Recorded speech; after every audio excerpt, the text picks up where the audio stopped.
अच्छा बच्चों, आज फिर हम एक नया टॉपिक शुरू कर रहे हैं जैसे मैंने कल बताया था।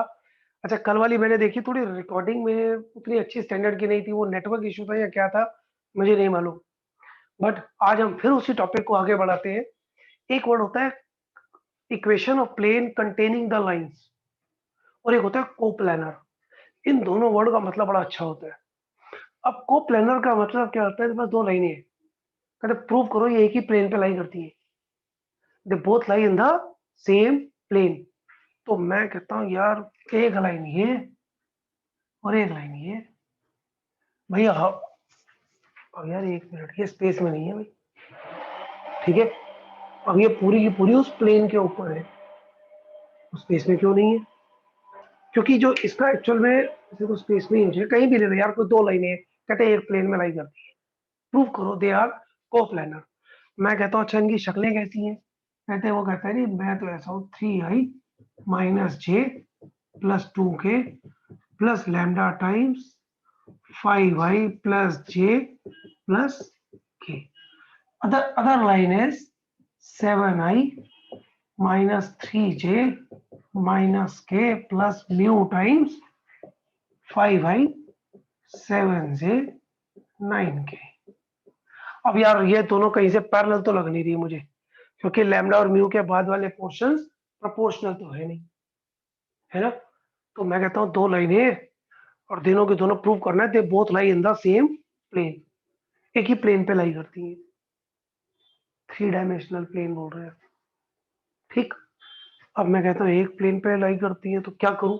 एक तो डायरेक्ट फार्मूला है, डायरेक्ट फार्मूला सेज ये x1 y1 z1 x2 y2 z2, जहां से लाइन स्टार्ट हुई, जहां से ये लाइन स्टार्ट हुई, फिर यहां से ये लाइन पास कर दी, और ये उसका डायरेक्टर और ये इसका डायरेक्टर। कहते यार अगर ये दो लाइनें को प्लेनर है तो they must satisfy this determinant should be zero. Change in x, change in y, change in z, a1 b1 c1 a2 b2 c2, ये determinant should be zero. This determinant should be zero. अच्छा, a1 b1 c1 तो हो गए ये 5 1 1, 5 7 minus 7 ये हो गया a2 b2 c2।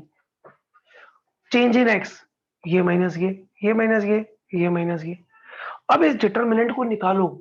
If it comes out to be zero, if NCERT page number 496, सारे बच्चे बुक खोलो और ध्यान से देखो। उसमें ना थोड़ा गंदे तरीके से लिखी हुई है लाइन की इक्वेशन, x माइनस ए प्लस डी। एक्स माइनस वो ए है कि अल्फा, ये नहीं पता चल रहा, अपॉन अल्फा माइनस डेल्टा, ये भी डेल्टा होता है।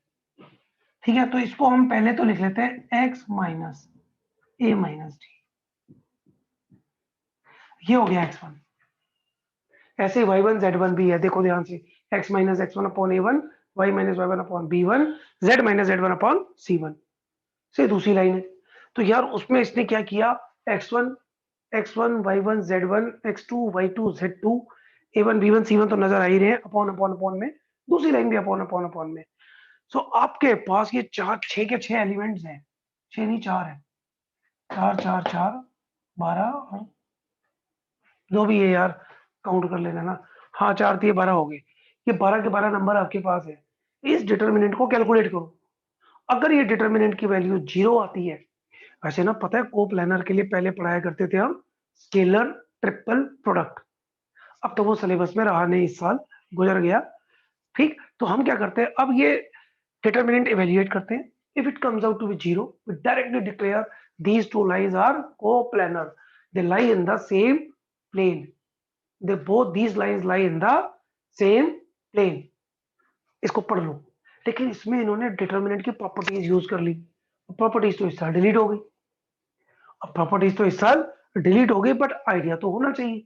नहीं होती तो तुम वही जंगली मेथड से अपना डिटर्मिनेंट निकालना तो आता ही है, इसे निकाल लो। अगर वो डिटर्मिनेंट तुम्हारा जीरो आ जाता है, डिक्लेयर। लेकिन इस पर्टिकुलर में क्या कहा, ध्यान से देखो, इन्होंने कहा adding third column to first, ये वाला, ये जो थर्ड कॉलम है इसको फर्स्ट में ऐड करो तो वो सेकंड में बन जाता है। मतलब C3 approach C3 plus C1, it become C2। अब दो कॉलम आइडेंटिकल हो गए तो डिटर्मिनेंट जीरो हो जाएगा। अगर आपको नहीं आ रहा तो आप डायरेक्ट से एक्सपैंड करके चलते जाना, रास्ता बन जाएगा और लास्ट में 0 बचेगा। अगर प्रॉपर्टीज नहीं पड़ी हुई तो क्या किया, C1 और C3 ऐड कर लो, अपने आप C2 बन जाएगा और 2 कॉलम आइडेंटिकल हो गए, 0।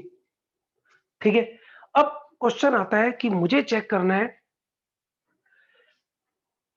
ये तो को प्लानर हो गया ना। कहते हैं यार एक इक्वेशन निकाल, कहते हैं ये जो 2 लाइनें हैं, कहते हैं मान लो ये, तो ये जिस प्लेन के अंदर है उस प्लेन की इक्वेशन निकालो। क्वेश्चन की लैंग्वेज हो जाएगी, कहीं ना कहीं लिखी हुई मिल जाएगी आपको किसी ना किसी बुक्स में, find equation of plane containing the lines, कि दोनों की दोनों लाइनें जिसके अंदर होंगी वो प्लेन निकालो। अब प्लेन निकालने के लिए हम पता क्या करते हैं, मैं कहता हूं यार एक मिनट को, ये वाला पार्ट है B1 और ये B2, तो जो नॉर्मल टू प्लेन होगा वो इसके भी परपेंडिकुलर होगा, इसके भी परपेंडिकुलर होगा। तो इसका मतलब जो नॉर्मल टू प्लेन आएगा that will be B1 cross B2, that will be a cross product of B1 and B2 vectors. थोड़ा सोचो, कहते यार ये 2 लाइनें हैं, चाहे जैसी भी हैं, ये जैसी भी टेढ़ी मेढ़ी है, जो मैं इस प्लेन के ऊपर ये 2 लाइनें हैं, मैंने परपेंडिकुलर ड्रॉ करना है ऐसे, तो वो इस पे भी परपेंडिकुलर आएगा, वो इस पे भी परपेंडिकुलर आएगा। सो इसका मतलब it is perpendicular to both vector B1 and vector B2। अच्छा B1 B2 होते क्या है, मैं शुरू में नहीं बताता। Practically A1 plus lambda B1 होता है ना, ये B1 is a vector parallel to the line. Practically हम तो लैम्डा के बाद ही चिपका देते हैं उसको, तो हम बोलते हैं जो B1 is a vector parallel to the line. So B1 है B2 है मेरे पास, मैंने उनका क्रॉस प्रोडक्ट निकाला, मुझे नॉर्मल टू द प्लेन मिल गया। और पासिंग पॉइंट ये ले लो या ये ले लो, ये x1 y1 z1 या ये x1 y1 z1 ले लो, बन गया प्लेन। इक्वेशन ऑफ प्लेन हुआ करती थी। अच्छा इसके जो कोफिशिएंट्स आएंगे,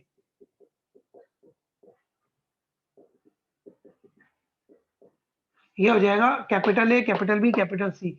इक्वेशन ऑफ प्लेन तो ये होती है,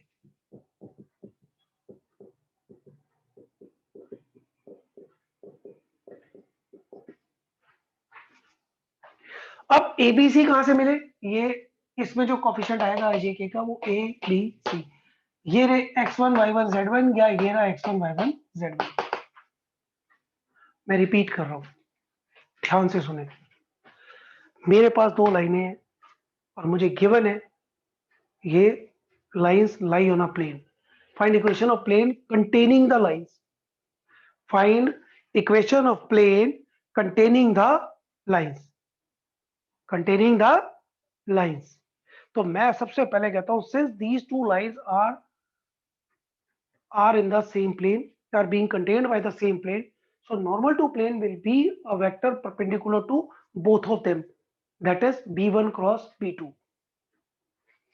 इतना आप लिखो, एक्सप्लेन करो, नॉर्मल आ गया, नॉर्मल के डीआर आ गए, यार ए बी सी मिल गया, तो x1 y1 z1 क्या है, point on the x1 y1 z1 क्या होता है, पॉइंट ऑन द प्लेन। वो तो ये भी हो सकता है, ये भी हो सकता है, कुछ भी यूज करो। आगे equation of plane, equation of plane containing the lines, search कर लेना किसी न किसी किताबों में, यूलेट ट्यूलेट में कहीं ना कुछ मिल जाएगा। ठीक, अब अगर ये 2 लाइनें यार पैरेलल होती तो, अब अप्लाई मतलब ये और ये प्रोपोर्शनल होते तो, तब प्रॉब्लम है। तब पता है हम क्या करते हैं, तब हमारे लिए एक प्रॉब्लम आती है कि हम इसके, ये पहला पॉइंट और दूसरा पॉइंट इसको और इसको ज्वाइन करते हैं, हम इसके निकालते हैं डी आर्स, ये वेक्टर बन जाएगा वेक्टर ए वेक्टर बी, तो ये आ जाएगा बी माइनस ए। तो ये भी एक वेक्टर बन गया, और ये भी तो एक वेक्टर ही होगा पैरेलल टू दिस। थोड़ा सा सोचने वाली बात है कि चलो मैं ढूंढता हूँ यहाँ पे कोई क्वेश्चन मुझे मिल जाए अभी। वैसे तो कल जो मैं क्वेश्चन कर रहा था उस टाइप का है। अब अगर वो 2 लाइनें पैरेलल हो तो क्या करोगे, अगर ये और ये प्रोपोर्शनल होते बेटा, तब equation of plane containing parallel lines, तो आप समझाऊंगा, मैं लिख कर नहीं दे रहा। मैं क्या कहता हूँ, इसको और इसको चेंज करो, this minus this, this minus this minus, तो प्रैक्टिकली ये एक पॉइंट था, ये दूसरा पॉइंट था, तो इन दोनों पॉइंट से एक लाइन बन गई प्लेन के ऊपर ए बी। इसके डीआर निकालोगे, राइट। और ये जो लाइन है ये या ये रहा, ये वेक्टर बी, तो ए बी के डीआर क्रॉस वेक्टर बी के डीआर, वेक्टर बी तो नहीं बोलना चाहिए अब इसको, चलो जो भी है। तो फिर या तो इसको चेंज, ये प्रैक्टिकली क्या है, ये माइनस ये माइनस ये माइनस ये, मैं इसको बी माइनस ये नहीं ले रहा, इसको हम ले रहे हैं change in x i, change in y j, change in z k. ये जो वेक्टर है ये प्रैक्टिकली ए और बी पॉइंट्स, ये ए है और ये बी है, इसके चेंज करके हमने, मैंने कहा ये भी एक लाइन है, ये लाइन है, जो नॉर्मल होगा वो इससे भी परपेंडिकुलर होगा और वो बी वेक्टर के भी परपेंडिकुलर होगा। तो इसका क्रॉस प्रोडक्ट अगर मैं बी के साथ लूंगा तो मुझे मिलेगा normal to the plane, normal to the plane. और नॉर्मल टू द प्लेन अगर ये आएगा तो x1 y1 z1 मैं ये भी यूज कर सकता हूं, मैं ये भी यूज कर सकता हूं, फिर यहीं आ जाऊंगा। दोबारा से आज क्या पढ़ा, कंसेप्ट है जो हमने आज लिया वो था find equation of plane containing the lines. कहते हैं यार ये लाइन और ये लाइन एक ही प्लेन में है, नहीं पहले तो हमने प्रूव किया था कोप्लानर, कोप्लानर के अंदर जो दो लाइनें हैं उनको वेक्टर फॉर्म में ले जाओ, उससे आपको डी आर पहले के मिल जाएंगे, दूसरी के मिल जाएंगे। क्यों ले जाते हो वेक्टर फॉर्म में, वैसे भी कर लेना, change in x, change in y, change in z, जैसे मैंने आपको एग्जांपल में बताया। अगर ये डिटर्मिनेंट 0 आ जाए तो declare these two lines lie in the same plane, they lie in the same plane. फिर एक आता है कि ये दो लाइनें, एक ये और एक ये, कहते हैं एक ही प्लेन में, it is given these two plane lie in the same plane containing the plane, find equation of plane containing the lines, containing the lines. तब प्लेन की इक्वेशन निकालनी है तो हम क्या करते हो, जो b1 क्रॉस b2 है ना वो निकालो, जो b1 क्रॉस b2 आएगा वो नॉर्मल टू द प्लेन आ जाएगा, पासिंग पॉइंट तो पहली लाइन का या दूसरी लाइन का कोई भी यूज कर लो, फिर यूज करो equation of line plane passing through a point. अब ये सब आपकी टोटली आपकी अपनी अंडरस्टैंडिंग पर है कि मैं नॉर्मल टू प्लेन कैसे सर्च करता हूं। अगर वो दो लाइनें पैरेलल आ गई तो नॉर्मल निकालने का तरीका यहां से मैंने एक बार लिख दिया था, कैसे निकाला हुआ है अपने आप सोचो विचार करो, और दो तीन क्वेश्चंस कहीं ना कहीं जब आप पढ़ रहे होगे, यू लाइक कोई भी सैंपल पेपर पढ़ रहे होगे, तो find equation of plane containing the parallel line या कंटेनिंग नॉन पैरेलल लाइन, उसके बारे में सोचो। x1 y1 z1 तो आपको मिल ही जाएंगे, चाहे ये पैरेलल हो या ये हो गया x1 y1 z1। एबीसी निकालने के लिए, नॉर्मल टू प्लेन निकालने के लिए ये दो मेथड मैंने आपको बता दिए। ठीक, अब आप क्वेश्चंस ढूंढो, दिमाग चलाओ, आगे बढ़ो।